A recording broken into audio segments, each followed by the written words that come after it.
Good morning, Bucknutters. It is Thursday, January 13th, 2022. I am Dan Rubin. This is the Bucknuts Morning 5 and Change. Thursday means only one thing. The lovely and talented Steve Wiltfong, 24/7 Sports Director of Recruiting, joins us. Steve, how are you this fine morning? Hey, good morning, Dan. You already sucked down a smoothie. The sun is shining. It's not windy in the Indianapolis suburbs.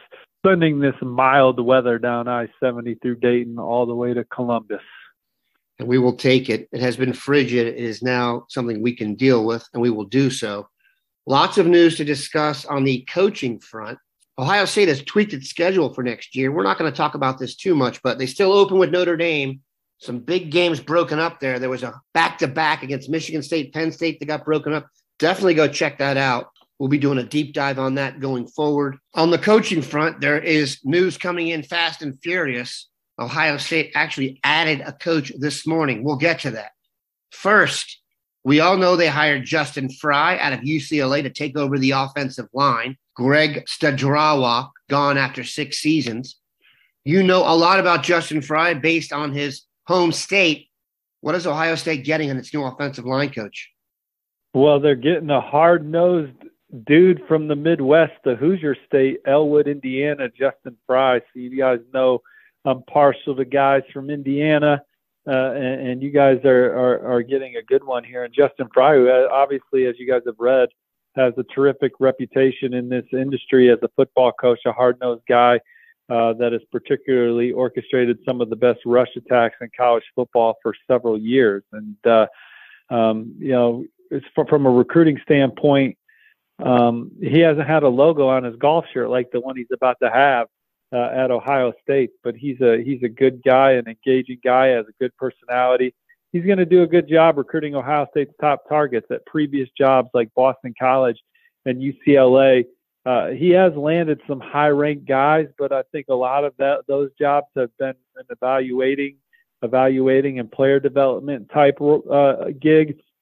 At Ohio State, he's going to have a chance to recruit the best of the best, and I think, he'll be up for it. And obviously, you get great support from the Ohio State staff, no matter who you are, no matter what kind of recruiter you are. It's a community effort on the trail, and Justin Frye will add to that with a good personality.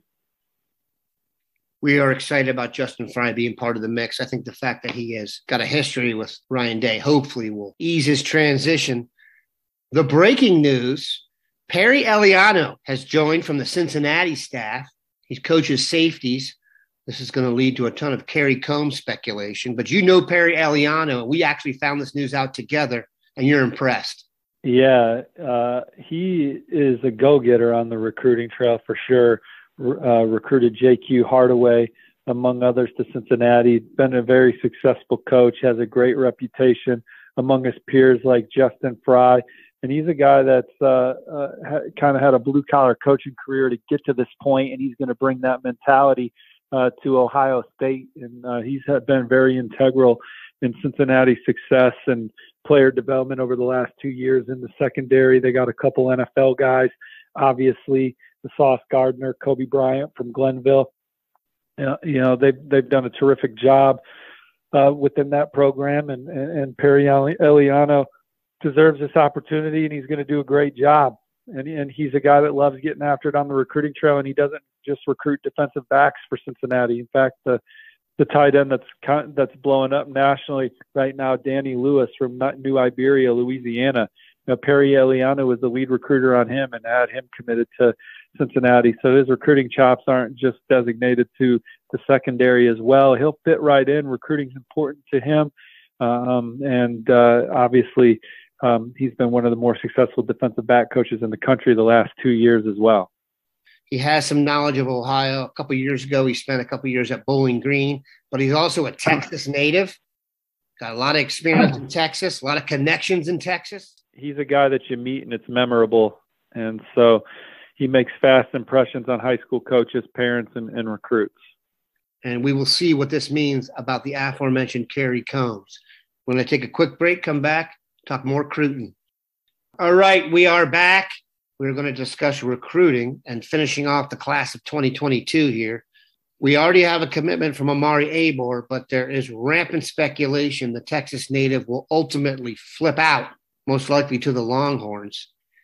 Have you heard as much, and what's your vibe on whether or not Omari Abor sticks in the class? Well, I know he wants to take other visits, or that's what he indicated when he announced his college decision at the Under Armour game. We'll see how that plays out. The other name, I'm hesitant to even bring it up, Christen Miller, defensive tackle, is down to Georgia and Ohio State. Can you tell me why the Georgia native wouldn't pick the defending national champions? I'm not saying he won't. I just think he has great interest in Ohio State. I think he likes Larry Johnson. He's been up to Columbus a couple times.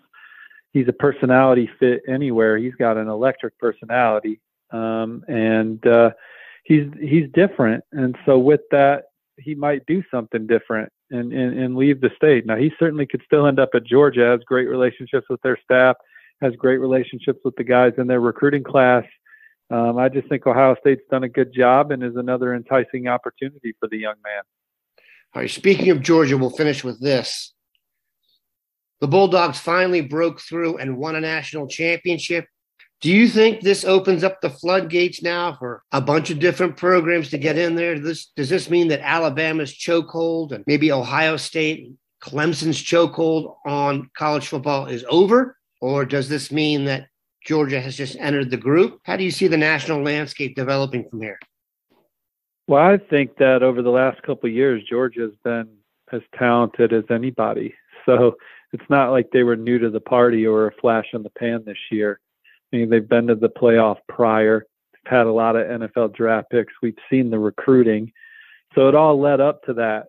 And even if they would have lost the game on Monday night, they were championship caliber, and so that's what their program is. It's a championship caliber program, and they're on the short list. They've been on the short list. Obviously, Alabama's not going anywhere. They'll be the favorite to win it all next year. Ohio State's in the equation. Georgia will be very talented next year as well. And, you can never rule out schools that can just bounce back quickly on the recruiting trail and in the transfer portal like an LSU.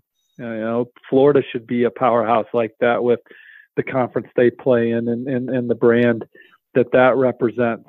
And so, we'll see. I think the question that you're really asking is, can some other programs make the next step? Can Notre Dame go from can Notre Dame recruit to a level to get 2 more wins at the end of the year? Can Michigan do that?